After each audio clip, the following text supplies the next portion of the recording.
en cada situación de nuestra vida que vamos viviendo.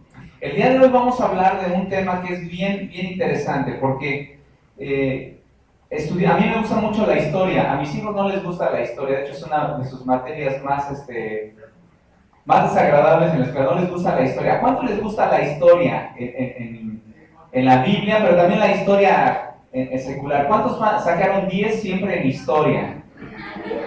Se saben las fechas, los personajes, les encantaba la historia. Yo no era un alumno de 10 en historia, entonces no puedo criticar a nadie, pero me gusta mucho la historia. ¿Por qué? Porque la Biblia es una historia, es la historia de Dios. La historia de Dios contada para los hombres, de una manera tan hermosa que cuando vamos a la Biblia descubrimos la historia de Dios en la redención del hombre.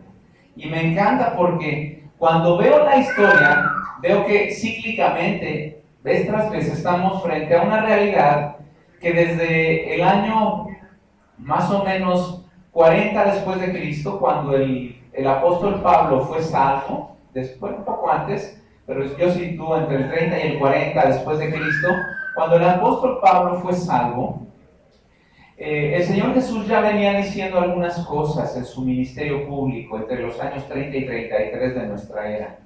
Él venía diciendo que nos preparáramos porque el fin estaba cerca. Y si fuéramos de esos cristianos recalcitrantes, cuadrados, tajantes, decíamos que eso no es cierto, ¿no? Porque desde hace 1970 años tendría que haber venido Cristo. Si fuéramos la fecha inicial de lo que empezó a decir el Señor Jesucristo, de que el tiempo del fin se acercaba. Y la Biblia habla mucho de estar preparados para el inminente regreso del Señor Jesucristo. Sabemos que por lo que la Biblia dice hay dos eventos futuros muy claros acerca de el tiempo venidero de Cristo. Uno, que va a venir en las nubes a arrebatar a su iglesia, que no va a tocar la tierra. Y el segundo es la segunda venida de Cristo, que va a venir para reinar por 1000 años. ¿Ok? ¿Estamos de acuerdo? Porque si a lo mejor hemos oído de repente cosas diferentes y ahí podríamos estar como un poco diferentes en cuanto a la perspectiva bíblica. Pero la idea de que como iglesias que creemos en el arrebatamiento premilenialista, que va a ocurrir antes del milenio, y el arrebatamiento pre-tribulacionista, que va a ocurrir antes de los 7 años de la tribulación, entonces estamos de acuerdo. Y yo vi las bases doctrinales de mi hermano Martín de la iglesia, y pues estamos de acuerdo en eso, que creemos en el arrebatamiento de la iglesia pre-tribulacionista, antes de la tribulación, y en el arrebatamiento premilenialista, que es antes del milenio del reinado de Cristo. Entonces, sobre esa base es que vamos a abordar el día de hoy el capítulo 21 de Lucas, que es un evangelista de origen griego, de origen gentil. Lucas, como médico, se dedica a recopilar los datos. Esto yo que ya al ir en el capítulo 21 me imagino que se nos han dado como introducción al tema, que al ser un médico puso en orden todas las cosas. ¿Y cuántos libros escribe Lucas que tenemos ahora en el Nuevo Testamento? 2. Escribe obviamente el Evangelio que lleva su nombre y el libro de los Hechos, ya lo dijeron por ahí. Entonces, cuando entramos a ver lo que Lucas quiere decirnos, quiero abordar el tema del capítulo 21 de Lucas de la manera más simple. ¿Por qué? Porque siempre que nos dicen, ¿estás listo para la venida de Cristo? Tú dices, ¿sí o no? O no sé. Porque ¿estás listo desde qué perspectiva? ¿Estás listo desde la perspectiva de Dios? ¿Tú estás listo para que Cristo regrese por ti? ¿Has hecho todo lo necesario? ¿Conoces lo necesario que dice la Biblia para estar preparado? Muchos cristianos nos conformamos con decir, yo estoy listo porque yo ya recibí a Cristo. ¿Eso es estar listo según la Biblia? No. Según lo que yo veo en Lucas, hay cosas que yo tengo que tener en mi mente y en mi vida de cuidado para estar listo para la venida de Cristo. El elemento esencial para estar listo sí es haber recibido a Cristo. Pero sería como como una actitud muy conformista de un cristiano, decir, voy a recibir a Cristo, aunque vivo como se me da la gana, ya acepté a Cristo. Entonces, si Cristo viene por mí, por lo menos ya le puedo decir, yo te recibí, Señor, y ya me voy contigo. Pero sería lo mínimo conformista. Dios nos manda que vivamos en madurez, que vivamos en preparación. Y aquí hay unos consejos y unos mandatos bien preciosos, padrísimos, que nos van a dejar reflexionando. A mí me dejaron pensando porque tenemos que cuidarnos por lo menos de 4 engaños. De estar señales que van a venir como elementos del fin, que tenemos que estar bien cuidadosos. Entonces, si yo no me estoy cuidando de esos engaños, yo no estoy preparado para la venida de Cristo. Dice por ahí el apóstol Pablo que son bienaventurados y tienen una corona aquellos que aman su venida. Tú amas la venida de Cristo, estás expectante cada día y despiertas diciendo, Señor, anhelo que hoy sea, tal vez hoy vengas por mí, yo quiero estar listo. O amaneces y dices, hay que ir a pagar la luz, la renta, hay que dejar a los niños a la escuela, hay que ir a la oficina, tengo pendientes. ¿Eso es estar listo? No. Eso es andar con el trajín del mundo. Entonces, antes de meternos a la palabra de Dios, yo quiero que oremos y le pidamos a Dios sabiduría para comprender. Gracias, Señor, por esta mañana. Nos das muchas alegrías, Padre, al saber que tú nos has dado este día, que este es el día que hizo Jehová. Nos gozaremos y nos alegraremos en él. Te bendecimos porque tu palabra está en español, Señor, está en nuestro idioma, podemos entenderla, pero más que entenderla, podemos estudiarla y escudriñarla, podemos ponerla en práctica y también podemos enseñarla a otros. Te ruego que tú nos bendigas y que nos des una mentalidad como la de Jesús, de tener abierta nuestra mente y abiertos nuestros corazones. Vamos a leer, Señor, esta mañana, que tú, Padre, nos has dado instrucciones y que tenemos cuidados que debemos obedecer. Te agradecemos en el nombre de Jesús por todo ello. Amén. Muy bien. La Biblia que escribió Lucas, el Evangelio que escribió Lucas, es un Evangelio que nos narra cosas. Vamos a empezar en 21:5. 21:5 dice, y a unos que hablaban de que el templo estaba adornado de hermosas piedras y ofrendas votivas, dijo, según Mateo 24, capítulo 24, 1 y 2, narra la misma experiencia y dice que estaban haciendo un recorrido por los edificios que componían el templo. Entonces, ¿qué pasa con esta narración? Que el Señor Jesús les dice ahí, bueno, ustedes lo pueden leer allá, yo lo estoy leyendo acá, que cuando les está diciendo el Señor Jesús, después de este recorrido por el templo y sus hermosas piedras, les dice lo siguiente, en cuanto a estas cosas que veis, a estos edificios, a estos engastes, porque los templos judíos se caracterizaban por tener piedras talladas. El templo salomónico, allá el primer templo, tenía muchos engastes de oro, tenía muchas piedras preciosas, tenía pieles finas, tenía muchas cosas. Y el templo, el segundo templo, o el templo del tiempo de los Herodes, por así decirlo, porque acuérdense que el primer templo que le pasó fue destruido, ¿sí? Entonces se reconstruye el templo y en el tiempo de los Herodes, en el tiempo del Señor Jesús, Jesús los lleva y le dice, todo esto que ven aquí, ¿qué creen que le va a pasar? No quedará piedra sobre piedra. Y muchos estudiosos afirman que Jesús estaba haciendo una profecía sobre la destrucción de Jerusalén en el año 70, donde se iba a destruir el templo. Pero el Señor Jesús, si vamos a otras referencias de los evangelios, también hablaba, ¿se acuerdan cuando está ahí discutiendo o debatiendo con los escribas y fariseos, cuando se refería a su propio cuerpo, que decían, destruiré este templo y en 3 días yo lo restauraré? Y dicen, ¿cómo? A ver, tomó 40 años edificar ese templo de piedra y tú dices que en 3 días, pues que eres mago, ¿a qué juegas, no?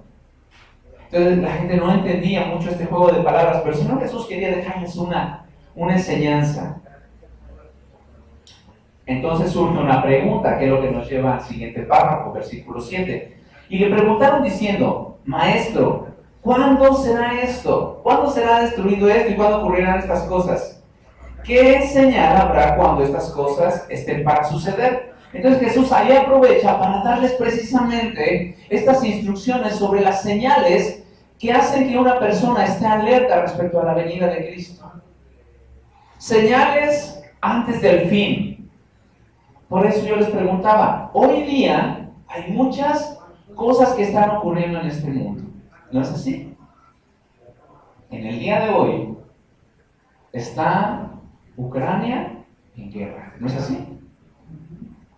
Está Corea del Norte con un joven dictador que amenaza a las naciones. Está Irán con depósitos de uranio y con peligro de tener bombas atómicas fabricadas, ¿no? Están desplegados soldados norteamericanos en un montón de lados, porque no nada más es en un lugar, en un montón de lugares, previniendo ataques islámicos, rusos, y vaya, un sinfín de lugares donde contar, que yo no sé, ¿verdad? Nos platicaba el hermano Jaime Everline, su hijo Eric, mi tocayo, trabaja para el gobierno de los Estados Unidos. Y dice que les habla por teléfono de cuando en cuando para saludar a los papás. ¿Cómo estás? Bien, bien, papá. Y le dicen, hijo, ¿y tú cómo estás? Solo les puedo decir que estoy bien. ¿Dónde estás? No les puedo decir. ¿Qué estás haciendo? No les puedo decir. Todo lo que él hace es top secret, ¿no? Como dicen, es secreto. No puede decir nada, ni su ubicación ni nada, porque trabaja en el departamento de inteligencia. Y sabe que a veces su teléfono está en riesgo de ser intervenido, cosas así. Yo pensé que esto era solo de las películas, ¿verdad? Pero cuando estos misioneros nos dijeron, es que es cierto, mi hijo está siempre en peligro de ser, no pueden ubicar, no debe de ser ubicado geográficamente en el lugar del mundo donde esté. Entonces son cuestiones bien interesantes, pero también uno dice, ¿hay peligros de guerra? Sí. ¿Eso cómo nos afecta a nosotros? Ahorita lo vamos a ver en la Biblia. ¿Hay peligros de enfermedades? El ébola. Estaba leyendo el otro día un reportaje de una persona, de un doctor y de una doctora cristiana, que decían que podría ser el ébola una de las pestes que se pronuncian en la Biblia antes del fin de los tiempos. Si tú no sabes qué es el ébola, nosotros como iglesia nos tocó apenas estar muy cerca de esta situación, porque unos amigos nuestros tienen contacto con familias en el país de Liberia. Y si no sabes dónde está Liberia, te invito a que busques un mapa, está en África. Y Liberia no es prima de la margarina que ustedes le untan al pan, ¿verdad? De la margarina Liberia. Es un país africano, musulmán. Ahí estaba la familia Sieke se escribe, el hermano Daniel y su esposa Noemí Sieke. Ellos son de origen liberiano, estaban funcionando como misioneros. Hace 15 días, el lunes, nos avisaron que la hermana Sieke, ella es enfermera, o era enfermera, había sido contagiada de ébola, que estaban pensando trasladarla o hacer algo a Estados Unidos para pues el famoso suero que les han estado inyectando algunos doctores en Estados Unidos para recuperarlos. Lamentablemente con ella nos dicen el martes empeora, miércoles empeora. Nosotros nos estamos enterando el miércoles para orar por ella en el culto de oración. Y el sábado alguien me pregunta en la iglesia, el domingo en la mañana siguiente me pregunta, hermano, ¿cómo está la hermana Noemí?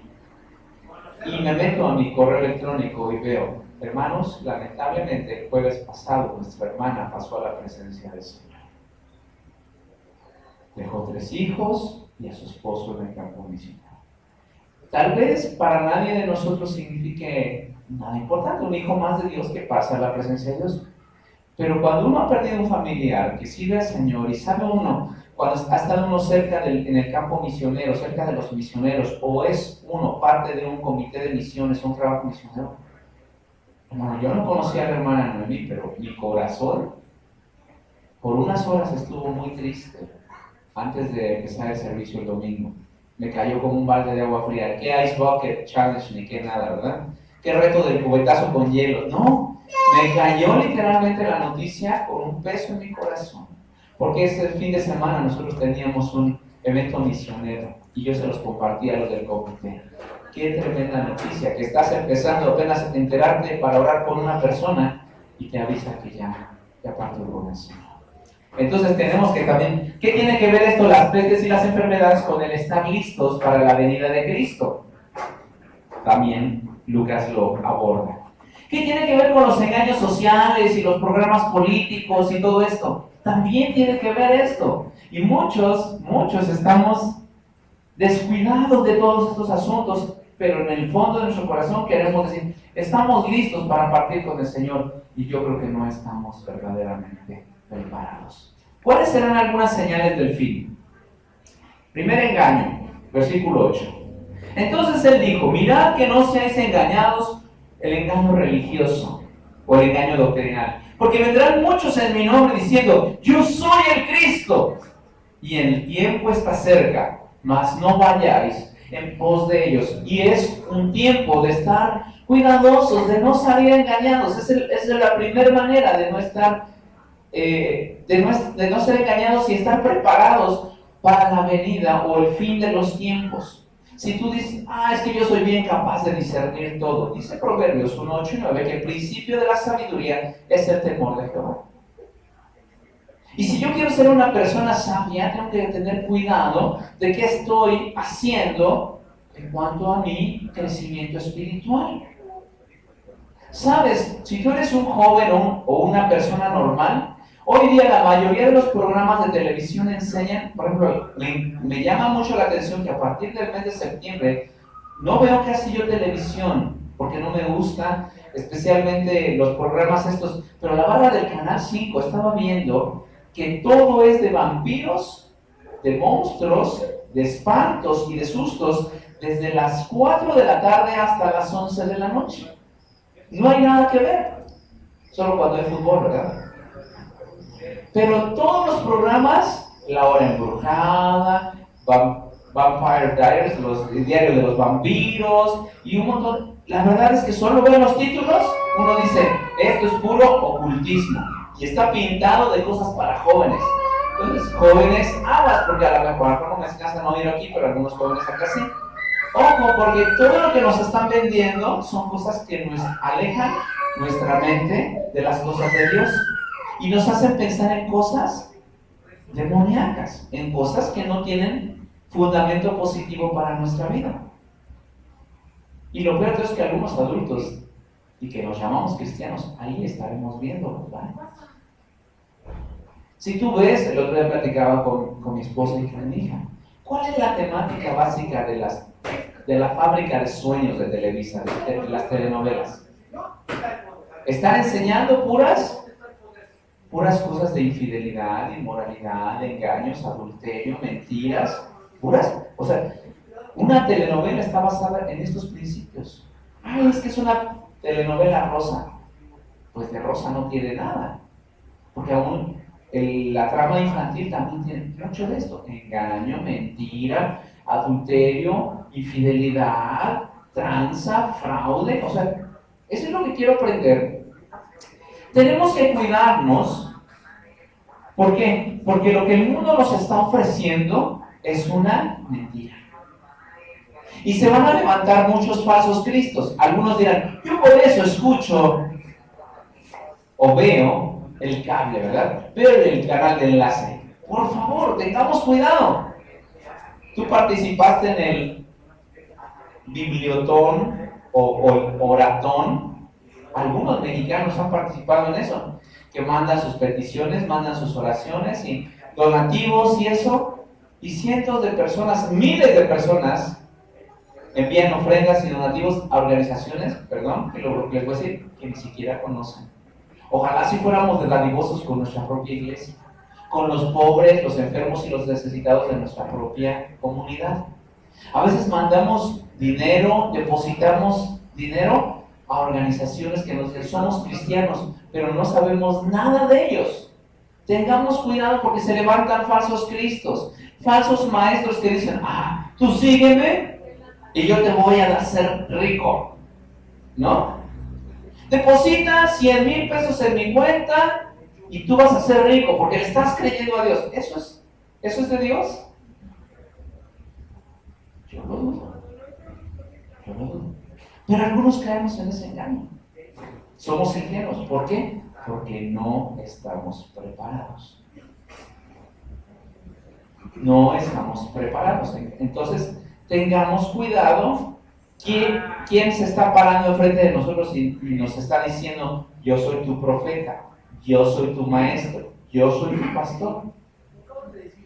Por ahí recibí alguna vez de un compañero, de un amigo de ministerio, pastor, que decía, ¿has orado por tu pastor últimamente? ¿Has visitado a tu pastor? ¿Has dado una ofrenda especial a tu pastor en este último año? Yo te animo. Me encanta predicar esto cuando estoy invitado en iglesias donde no son mi congregación, porque puedo hablar con más libertad. ¿Hace cuánto no visitas a Martín y a Laura en su casa y vas y oras con ellos? ¿Hace cuánto no vas y das una ofrenda de amor especial, aunque no sea su cumpleaños? Espero que en su cumpleaños les des una ofrenda, un regalito, ¿verdad? ¿Has estado pendiente de orar por sus hijos? Porque también sus hijos se enferman. ¿O qué crees que los hijos de los pastores y de los misioneros y los matrimonios de las parejas que servimos al Señor no nos enfermamos? Yo te invito, tienes ahí. Hay un privilegio que esta iglesia tiene, que muy pocas iglesias tienen en México, que tienen una familia pastoral. ¿Cuántas invitaciones al año, amor, no recibimos para ir a predicar en iglesias? Hermanos, que no hay nadie que nos enseñe, no hay nadie que nos ministre, no hay nadie que nos cuide, no hay nadie que vaya. Tienes la bendición de tener una iglesia que tiene un pastor. Eres parte de eso. Cuida a tu pastor, cuida a tu familia pastoral. Porque a veces somos muy dados a criticar. Ay, es que Martín no le da tiempo para visitar. Es que Martín anda muy ocupado. Es que Martín pues, solo tiene ojitos para Laura. Pues claro que tiene que tener ojitos solo para Laura, ¿verdad? Pero estar preparados. ¿Por qué? Porque tienen alguien que vela por la doctrina de esta iglesia. Es uno de los mandatos bíblicos. ¿Sabes que Dios no nos manda a visitar? Dios nos manda a tener más cuidado de la doctrina que visitar a todas las familias de la iglesia. Si el pastor lo puede y lo quiere hacer, qué bueno. Pero el mandato directo es primero cuidar por la enseñanza de la palabra de Dios. Hay un grupo vulnerable, los enfermos, las viudas y los huérfanos, que sí debemos de atender. Pero en general, las iglesias estamos mal acostumbradas a que el pastor hace todo. Visita a todos. ¿Y quién visita al pastor? Lo de pastor respuesta. Entonces, el engaño religioso, porque gente se levanta y dice, aquí está el Cristo. ¿Sabes que hay un cuate allá en el oriente que está sentado, ya lleva como 5 años sentado bajo un árbol, que está en ayuno constante, hace ayunos creo que de 8 o 9 meses, está como en trance? Es un joven y que dice que él es el Mesías. Es creo que hindú y dice que él es el ungido, que él es el Mesías, que tarde o temprano se va a manifestar. Pero un chavo que está allá abajo de un árbol sentado en forma de yogi, así de flor de lote, de loto, ahí sentado y sin hacer nada. Y cuando lo entrevistan dice que él es el ungido. ¿El ungido de quién? ¿El ungido de dónde? Pues no lo sé, ¿verdad? Pero tengamos cuidado porque hay gente hoy día que está diciendo, sígueme porque yo soy el Cristo. Cuando el Señor Jesucristo dijo, no seáis engañados, pongan atención. ¿Qué es el segundo engaño? 9. Y cuando oigáis de guerras y de sediciones, el engaño político, ¿verdad? Cuando oigáis de guerras, como la de Ucrania, como la de las Coreas, como la de allá en Irán, en Afganistán, en la zona de Gaza, todo esto, cuando oigáis de guerras y de sediciones, no os alarméis, porque es necesario que estas cosas acontezcan primero, pero el fin no será inmediatamente. Sí va a haber guerra inmediata, sí va a haber el tiempo del fin inmediatamente a un tiempo de guerra. Pero hermanos, ha habido guerras constantes entre la humanidad, hay que aprender a discernir. Algunos, y no me voy a poner ahorita de historiador, pero hermanos, ¿a qué se debe el problema en la franja de Gaza ahorita? ¿Es un problema político? ¿Es un problema social entre musulmanes y judíos? ¿Es un problema de Estados Unidos con el mundo? ¿Es un problema del occidente con el oriente? No. El origen del problema entre estas dos naciones, islámica y judía, está narrado en la Biblia. Está narrado en la Biblia y empieza desde Abraham. ¿Se acuerdan desde Abraham? Nuestro padre Abraham tenía dos hijos. Uno se llamaba Ismael, el mayor, y el otro se llamaba Isaac, el hijo de la promesa. Y ahí empezó, hermanos. Ahí empezó, y se lo narramos a los niños como una historia de escuela dominical. Pero la realidad es que es un problema espiritual, que deriva en un problema político, que deriva en un problema social, que deriva en un problema económico, que deriva en un problema territorial. Pero el origen es espiritual. Espiritual, ¿por qué? Porque Dios le había prometido a Abraham: te voy a dar un hijo para que tu descendencia sea más incontable que la arena del mar. Y Abraham al principio no le creyó a Dios. Le hizo caso a Sara. Pues ahí está la chacha, llégale. Y tuvo relaciones con Agar y tuvieron a Ismael. Y Dios dijo: no despidas, porque también va a tener bendición. No lo menosprecies, porque Ismael también va a recibir bendición. Entonces Dios mismo establece que tanto Ismael como Isaac tienen descendencia y tienen bendición. Desafortunadamente, ahí tenemos los resultados, ¿verdad? Entonces, el problema político, hermanos, a muchos cristianos no les interesan los problemas políticos. Y yo te digo, vamos a nuestro propio México. ¿Estás orando por tus autoridades? Pablo le instruye a Timoteo, en 1 Timoteo 2, que oremos por los gobernantes, por los reyes, por los que están en eminencia. Yo pregunto, ¿cuántos de nosotros estamos regularmente orando por las autoridades políticas de nuestros países? No les digo cuántos están criticando a Peña Nieto, ni a la Cámara de Diputados, ni a la de Senadores, porque yo veo en el Facebook que hasta se arman foros entre cristianos criticando esto. Y no digo que aprobemos su manera de conducirse, pero la Biblia nos manda, más que juzgar, nos manda orar.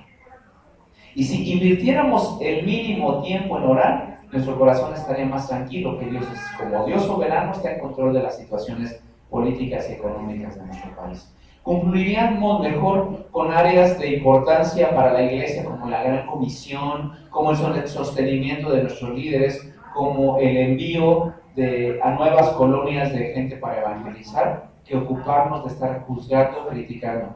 Dios les va a pedir cuentas a las autoridades, pero a los cristianos Dios nos va a pedir cuentas sobre la administración de la palabra de Dios. Entonces, no caigamos en el engaño. Que oímos rumores de guerra, oímos sedición, ya se levantó este lado, que los chamulas, que los estos y que acá, ¿y nosotros qué hacemos? Estamos, como un pensador cristiano dijo aquí en México, estamos pasivos. Los cristianos latinoamericanos en general somos pasivos. Y por conformarnos de que en nuestros países no hay guerras muy catastróficas, nos hemos vuelto pasivos y no estamos alcanzando a nuestra generación. Tenemos que volvernos personas que alcanzan a su generación. Primer engaño, entonces: no seas engañados en lo religioso, no seáis engañados en lo político y bélico.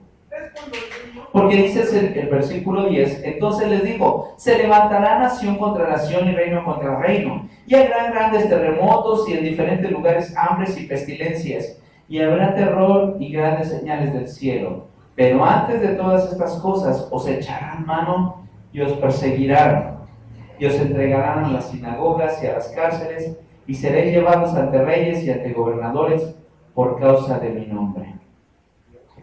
¿Estás listo para esto? Tercera cosa que tienes que estar listo. Tienes que estar preparado para la persecución. ¿Cuántos cristianos están listos para la persecución? Yo les puedo decir que la mayoría, más del 90% de los cristianos hoy día en el occidente no estamos preparados para la persecución. Yo conozco misioneros de otros países que están aquí en México y porque recibieron una amenaza de secuestro, ya se fueron. No los juzgo, pero nosotros tenemos que vivir aquí con eso, ¿no? ¿Cuántas familias de ustedes, la mía ha sido amenazada con esas famosas llamadas de extorsión, pero sus familias han sido amenazadas? Algunas de ustedes sí. Tenemos que vivir con eso y tenemos que estar preparados. Hace algún tiempo escuchaba a un misionero en China que nos platicaba de que los pastores en el área de China, desde el principio del siglo XX, de los años 1910, 1920, ellos estuvieron siendo adiestrados por una organización cristiana que les decía, tengan siempre lista una maleta cuando vayan a la cárcel. ¿Por qué? Dice, porque en cualquier momento la maleta no es para ustedes, la maleta es para su familia. Porque cuando un pastor es encarcelado, lo más seguro es que tenga que morir, pero su familia va a tener que salir por la persecución. Y con esta mentalidad, muchos pastores eran encarcelados y muchos no regresaron a su casa. Como cristianos tenemos que educarnos que por ser seguidores de Cristo no debemos de esperar mejor trato de lo que trataron al Señor Jesús. Muchos nos han vendido la idea falsa de que si eres cristiano eres hijo del rey y ni un pelo de tu cabeza va a ser tocado. Tú eres hijo del rey y vas a reclamar la tierra y el territorio y vas a reclamar un montón de cosas. Es más, no solo vas a ser terrateniente, sino vas a ser rico, vas a tener autos, vas a tener propiedades, ¿Eso es lo que el Señor Jesús nos promete como cristianos? Hay algunos fundamentos que se les dio al pueblo de Israel en el Antiguo Testamento de poseer la tierra, de ser terratenientes, de ser dueños de la tierra, pero son promesas para el pueblo de Israel. Parece que al contrario, la iglesia se le dice en Filipenses y en Efesios que nuestra ciudadanía no está aquí, no está en la tierra, sino en los cielos, de donde esperamos al Salvador y Señor Jesucristo. Muchos de nosotros sabemos que el Señor viene, pero no sabemos que cuando venga por nosotros, ya sea por muerte o por rapto, tal vez tendremos que padecer. Y yo pregunto, yo conozco el testimonio de algunos de ustedes que han compartido algo de sus vidas. Cuando tú conociste a Cristo, ¿sufriste persecución? ¿Tu familia te dejó de hablar? ¿Te excluyeron de las decisiones familiares? ¿Te excluyeron de la herencia familiar? Tal vez te excluyeron localmente del lugar, dijeron, vete. Conozco muchos cristianos que han sido perseguidos desde el día que aceptaron a Cristo. Fueron desheredados, fueron anulados de listas familiares. Conozco gente en la sierra que han sido expulsados de sus comunidades, les han sido quitadas sus casas, sus tierras, sus animales, y todo por lo que trabajaron, que no fue heredado, sino que los expulsaron. ¿Quién dice que nosotros no tenemos que padecer eso antes de que el Señor venga por nosotros? ¿Estás listo para la persecución? ¿Cuántos están listos para la persecución? Creo que no. ¿Sí funciona bien? Es que pensé que no me habían oído. ¿Estamos listos para la persecución, hermanos? Porque hace rato en el tiempo de alabanza, sí, algunos dicen amén, vamos a darle un aplauso al Señor. Hermanos, no se den un aplauso al Señor porque está preparando la mejor persecución para su pueblo antes de que venga por nosotros. ¿Sí? No le podemos dar un aplauso al Señor. No estoy juzgando lo que hicimos hoy en la mañana, no quiero que se vaya a ofender él. Pero hermanos, sobre cosas que nos benefician, sí asentimos eso. Amén, amén, que el Señor me bendiga, que el Señor me dé una casa. Ya vi dónde está la casa que yo quiero. Pero la que el Señor quiere está ahí en la sierra, de ahí es de Palma, no es de... O sea, hermanos, aprendamos que estamos aquí para obedecer órdenes. Y son las órdenes del Señor. Somos chamanes del jefe, no somos los jefes. Somos mayordomos, somos administradores de la gracia de Dios. Entonces debemos de estar listos para tener esta conciencia. ¿Por qué? Porque va a haber muchos movimientos sociales, va a haber muchos movimientos aún en la naturaleza, va a haber terremotos, va a haber hambres, va a haber pestilencias, como esto que está pasando con el ébola, va a haber un montón de cosas y nosotros tenemos que estar preparados. Versículo 13. Qué hermosa palabra. ¿Y esto os será por qué? Y esto os será por ocasión para dar testimonio. Todo esto, todas esas dificultades, todos los problemas son para bien porque vamos a dar testimonio. Romanos 8, 18 al 20 no pasa por alto aquí. ¿Qué dice esta cita de Romanos 8, 19 al 20? ¿Se acuerdan? Y sabemos que a los que aman a Dios, todas las cosas ayudan a bien. ¿Sí es? 8:28, perdón. Pero sabemos que vamos a verlo, vamos a buscarlo todos. Romanos 8.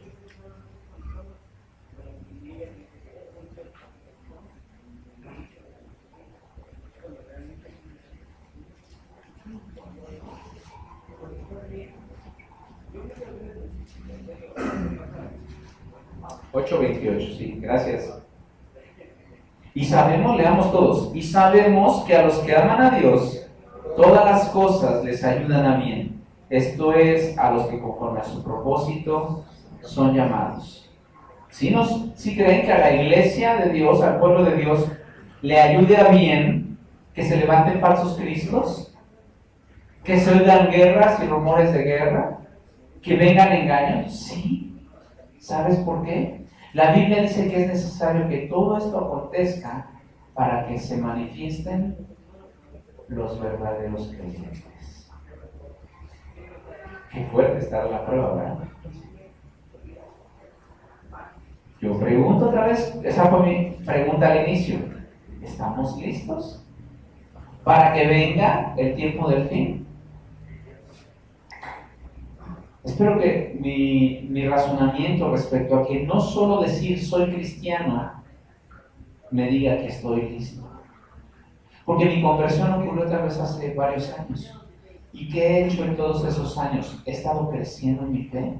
He estado siendo consciente de que puedo ser perseguido, de que puede haber pestes, hambres, enfermedades, guerras, y que yo debo de permanecer preparado. Esa es la idea, que estemos conscientes, que creemos una conciencia. El mundo no tiene a Cristo. Cuando tú platicas con alguien respecto a lo que está pasando ahorita con el ébola, lo que está pasando en la Franja de Gaza, lo que está pasando en Ucrania, lo que está pasando en México con la economía y con las diferentes situaciones, donde dicen, todo está bien, ¿verdad? ¿Por qué no ser hábiles para introducir a Cristo?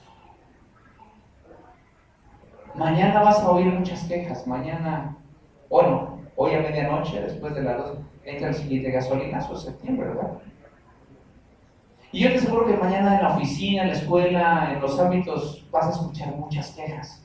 Otra vez acaba de dar el informe el presidente y que quién sabe qué, que ya no va a haber más impuestos, pero mientras ya nos metieron otro gasolinazo. Y tú podrás decir en dónde tienes tu esperanza. Podrás manifestar a Cristo, decir, mira, tal vez la gasolina sigue subiendo, tal vez sigue habiendo problemas económicos, pero he aprendido que eso me duele, mi bolsillo se afecta, pero que en medio de la dificultad yo puedo confiar en Dios. Yo puedo poner mi fe en Jesucristo, que es más alto que cualquier problema. Mi fe en Jesucristo, quien es más grande que cualquier situación política y social que podamos tener, que cualquier guerra, que cualquier enfermedad, que cualquier situación. Debemos de aprovechar para estar preparados y manifestar a Cristo. Si nos vamos con la corriente, te veré quejándote mañana de que subió la gasolina, ¿verdad? Porque es fácil caer en la corriente y decir, yo no voté por Peña Nieto, a mí que me dicen, y no es cierto. No se trata de estar quejándonos, se trata de estar manifestando a Cristo. Por eso el versículo 14 dice algo muy interesante. Ayúdenme a leerlo. ¿Qué dice el versículo 14 de San Lucas 21? Proponed en vuestros corazones, leamos. No pensar antes cómo habéis de responder en vuestra defensa. Esta es una instrucción que el Señor da para el fin de los tiempos. Proponer en su corazón, no pensar cómo vas a reaccionar. ¿Qué hizo Pedro? Pedro sí pensó cómo iba a reaccionar. Señor, yo por ti daría la vida. Cállate, Pedro, que antes de que cante el gallo 2 veces, o 3, tú me habrás negado 2, ¿verdad? Cállate, porque antes de que tú digas cómo vas a reaccionar, ya te habrás equivocado. ¿Por qué debían de aprender a confiar más en lo que el Señor les decía que en su propia percepción?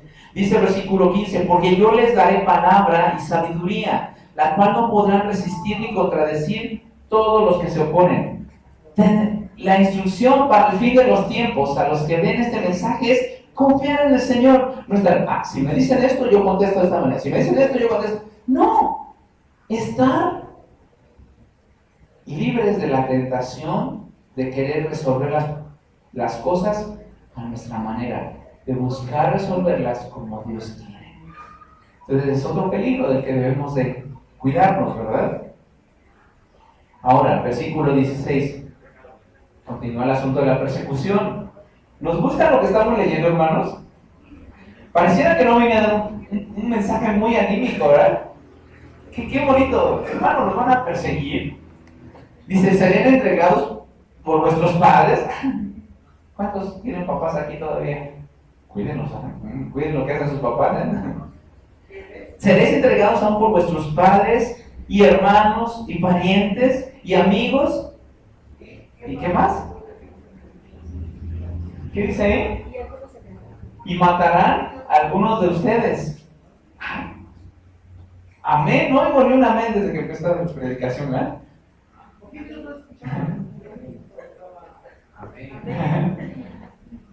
Hermanos, ¿ustedes creen que Jesús, cuando fue enviado a la tierra, no sabía que había que padecer por causa de su nombre? Yo creo que sí. Jesús sabía que tenía que padecer por causa del nombre del Padre, pero por amor decidió ser obediente, dice Hebreos 12, hasta la muerte y muerte de cruz, resistiendo el oprobio, la vergüenza. Filipenses 2 también habla de esto. Pasó por la peor muerte. Dios la entregó hasta lo más bien. Entonces, ¿quién soy yo para decirle, Señor, estos planes tuyos no me convienen, ¿verdad? Como que no me cuadran, no me entran en la cabeza. Y versículo 17, ¿qué dice? Todos los van a amar y los van a apapachar, ¿verdad? ¿Qué dice? Y todo dice, ¿qué mensaje tan tremendo estaban recibiendo los apóstoles? Porque fueron los receptores de este mensaje. Y seréis todos aborrecidos. Seréis aborrecidos de todos por causa de mi nombre. Era un mensaje muy esperanzador, ¿no? Muy anímico, ¿sí? Pero ¿qué viene? Pero ni un cabello de vuestra cabeza perecerá. Con vuestra paciencia ganaréis vuestras almas. El Señor lo dijo de otras palabras en Mateo 24. Pero el que persevere hasta el fin, ese será salvo. Dios quiere desarrollar en nosotros la habilidad de confiar, la habilidad de perseverar. Vivimos en un mundo donde los cristianos sufren tantito y están, ay Señor, ¿por qué a mí? ¿Por qué a mí? ¿Por qué a mí? ¿Qué te pasó? Se me cayó una uña, ¿por qué a mí? O sea, sufrimos por cualquier cosa. Por cierto, les pido que oren por uno de los diáconos de nuestra iglesia.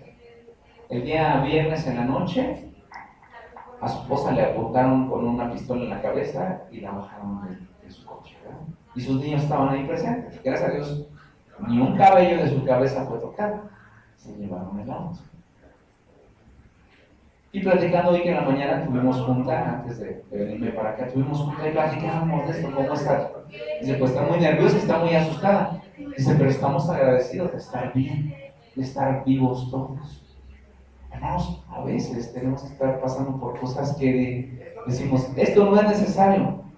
Si Dios lo considera necesario, ¿quién es el barro para decirle al alfarero, Señor, no me hagas así, no me metas en este fuego, no me pases por esta prueba, no me permitas ver esto? No somos nadie para decirle al Señor lo que tenemos que experimentar. Entonces, confiando en que Dios va a cuidar de nosotros, Él es soberano. Una advertencia que Jesús les da a los discípulos. Pero cuando viereis a Jerusalén rodeada de ejércitos, sabed entonces que su destrucción ha llegado. Entonces los que estén en Judea, huyan a los montes. Los que estén en medio de ella, váyanse, y los que estén en los campos, no entren en ella. Una advertencia. Jerusalén va a ser un lugar de guerra. Jerusalén va a ser un lugar de sitio. Porque estos son días de retribución. Hay deudas pendientes, hay pagos que cumplir para que se cumplan todas las cosas que están escritas. Y qué tremendo, ¿verdad? Tiempos difíciles que avisan a el tiempo final en Tierra Santa. Hay de las que estén encintas, pobres embarazadas, y de las que críen en aquellos días, porque habrá gran calamidad en la tierra e ira sobre este pueblo. Y caerán a filo de espada y serán llevados cautivos a todas las naciones, y Jerusalén será hollada por los gentiles para que los tiempos de los gentiles se cumplan. Y está hablando la Biblia de un gran movimiento sanguinario, un gran movimiento difícil para su nación. Son instrucciones que Dios le da a sus discípulos a través del Señor Jesucristo, diciendo: tengan mucho cuidado, abran los ojos, observen, estén preparados. Y entonces estas instrucciones de preparación antes del fin nos dan instrucciones a nosotros. No quiere decir que tal vez vayamos a vivir todo esto, pero igual, ¿estás listo? ¿Estás preparado? Debemos de estar atentos, debemos de abrir nuestros ojos. ¿Por qué? Porque la segunda parte del capítulo 21 nos habla de estar atentos, de observar, de mirar, de velar. Dice lo siguiente: entonces habrá señales en el sol, en la luna y en las estrellas, y en la tierra angustia de las gentes, confundidas a causa del bramido del mar y de las olas. Va a haber señales meteorológicas, va a haber señales naturales en cuanto a lo que va a ocurrir cuando venga el Hijo del Hombre. Dice ahí: desfalleciendo los hombres por el temor y la expectación de las cosas que sobrevendrán en la tierra, porque las potencias de los cielos serán conmovidas. Y hermanos, quisiera extenderme. Acabamos de pasar una enseñanza bien preciosa. Durante 2 años estuvimos enseñando Apocalipsis en la iglesia. Domingo tras domingo predicaciones, que a veces pasábamos un capítulo como en 3 o 4 semanas, ¿verdad? Y habla de esto: las copas, las trompetas, las señales del fin, la gran tribulación, los tiempos difíciles. ¿Qué estamos predicando de Cristo? Está bien que yo recuerdo leer en la historia que en los años 1800, en ese siglo, el siglo XIX, la gente era asustada porque decían: pecador, arrepiéntete para que no vayas al infierno y tu cuerpo y tu alma sea consumida en las brasas de fuego. La realidad es que son narraciones bíblicas. Son descripciones de cómo será el juicio. Ahora, ¿es para amedrentar a la gente? No.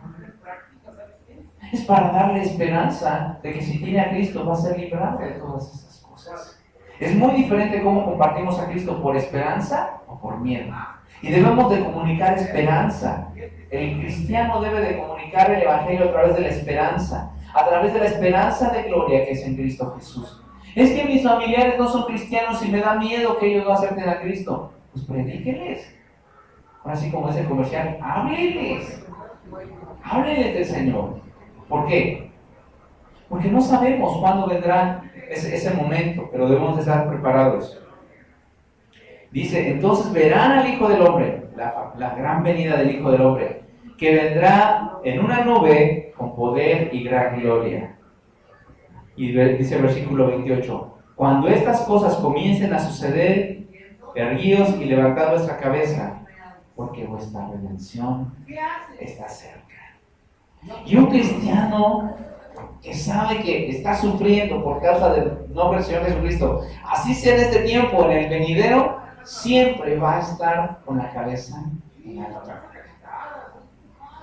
Solo antes de quien tiene que estar, delante de quien tiene que estar con sus rodillas dobladas, es delante de su Señor. Pero ante las pruebas, ante las dificultades, ante el horror de lo que pueda venir, un cristiano siempre debe de estar con la frente en alto. Humillado ante el Señor, pero con su corazón bien puesto en Cristo y con la mirada puesta en quien lo va a rescatar. ¿Por qué dice? Con su cabeza erguida. ¿Por qué?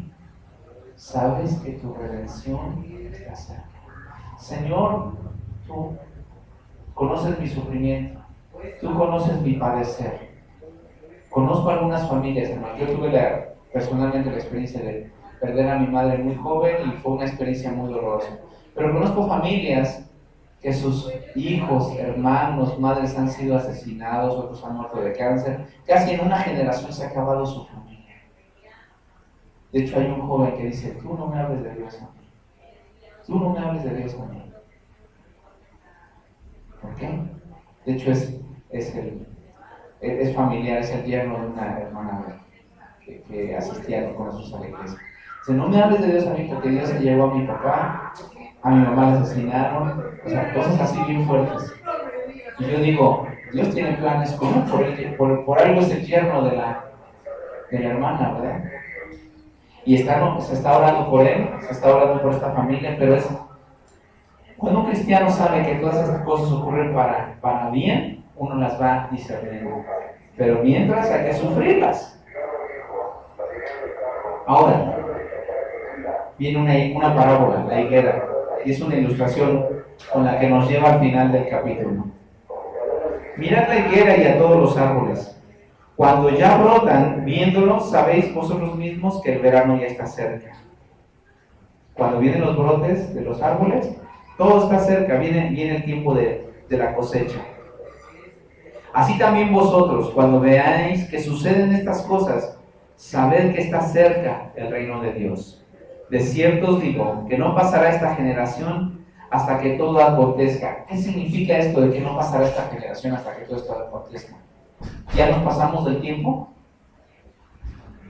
Acuérdense que aquí hay varias cosas de información. Una era la profecía sobre la destrucción del templo, y en efecto no pasó esa generación, porque 30 años más tarde Jerusalén iba a ser destruida.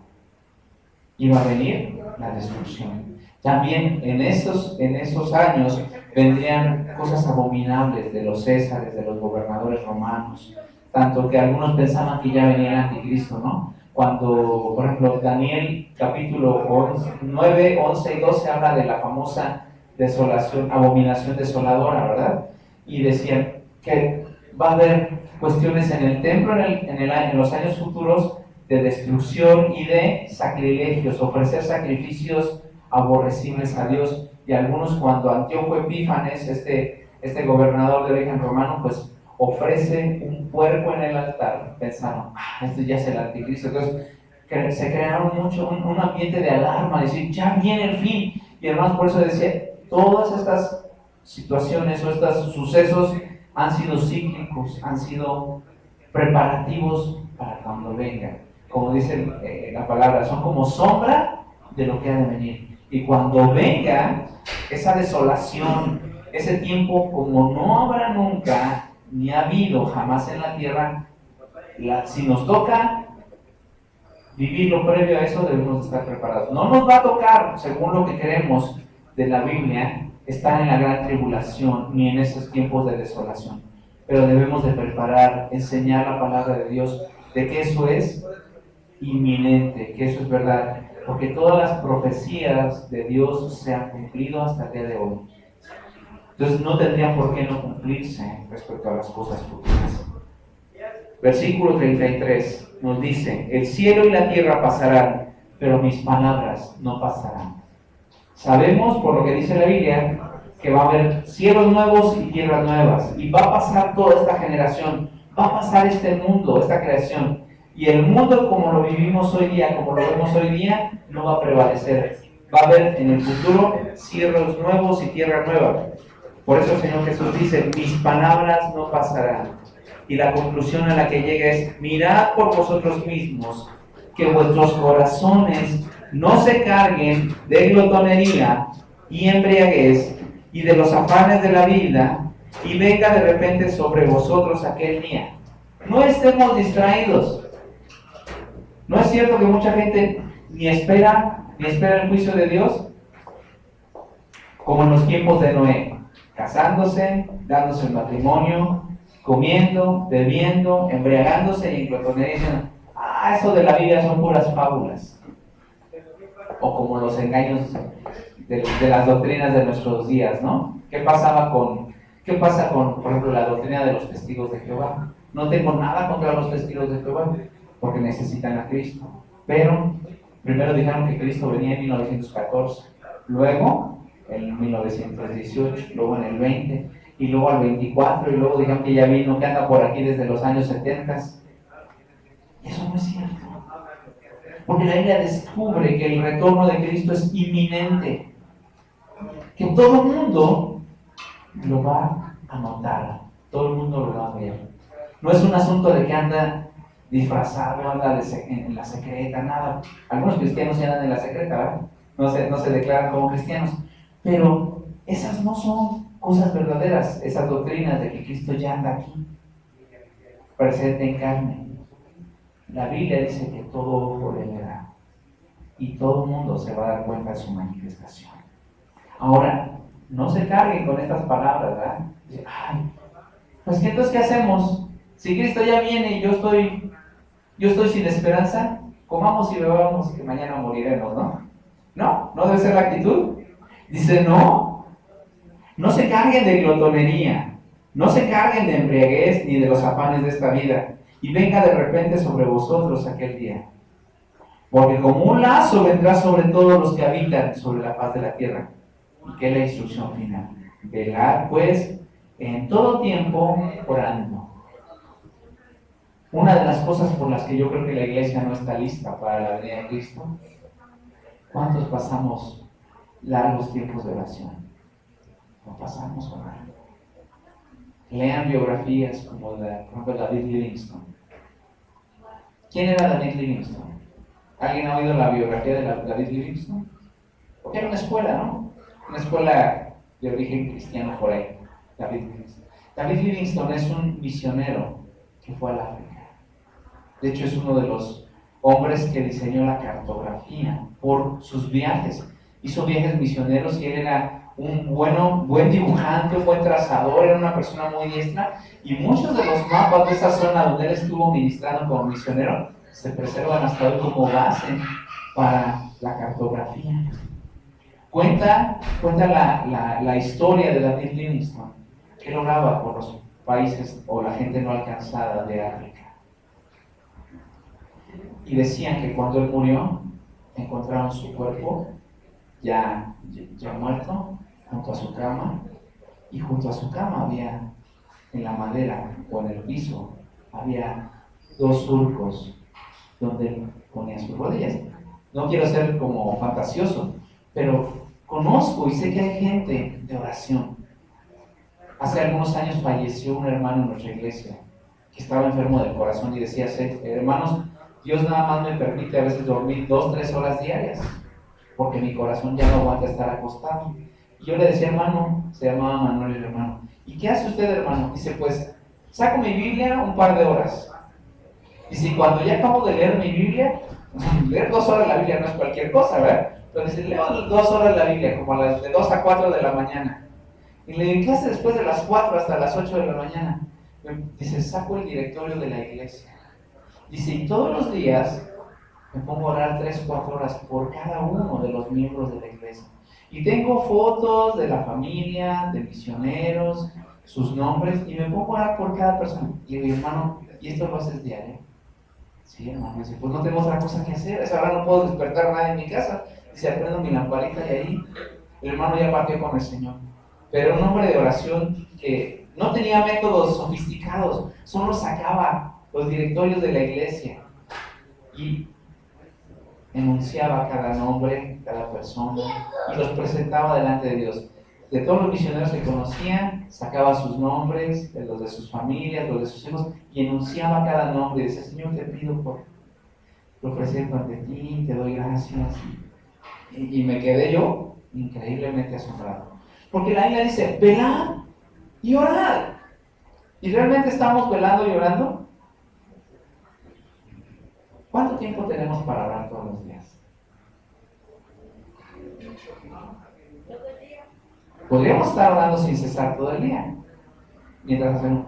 Pero realmente, ¿cuánto tiempo apartamos específicamente para la oración? Hermanos, que tú no vives lo que yo vivo. Ahora yo tengo que viajar 2 horas a mi trabajo. Y en esas 2 horas no puedes orar. Es que, hermano, tú no tienes el altero de trastes que te dejan mis hijos todos los días. Y mientras lavan los trastes, ¿no puedes orar?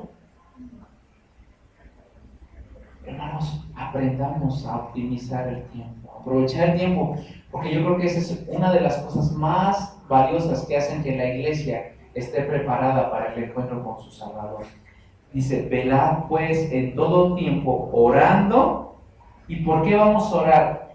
Porque seáis tenidos dignos de escapar de todas estas cosas que vendrán y de estar de pie delante del Hijo del Hombre. Y enseñaba de día en el templo, y de noche saliendo, se estaba en el monte que se llama de los Olivos. Y todo el pueblo venía a él por la mañana para oírle en el templo.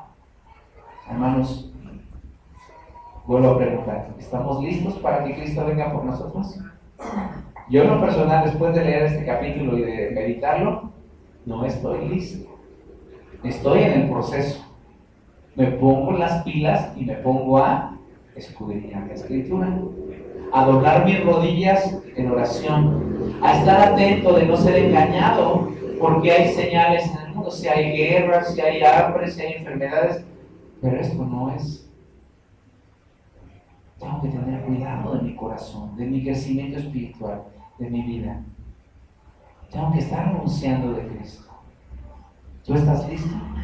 Quiero animarte a que salgas de aquí alistándote, preparándote, que salgas de aquí con esperanza. Y tú vas a decir, ¿con esperanza? Después de todo lo que me dijiste, de que vienen persecuciones. Vienen persecuciones. Yo no lo digo, lo dice la Biblia. Por eso es que tenemos que estar listos.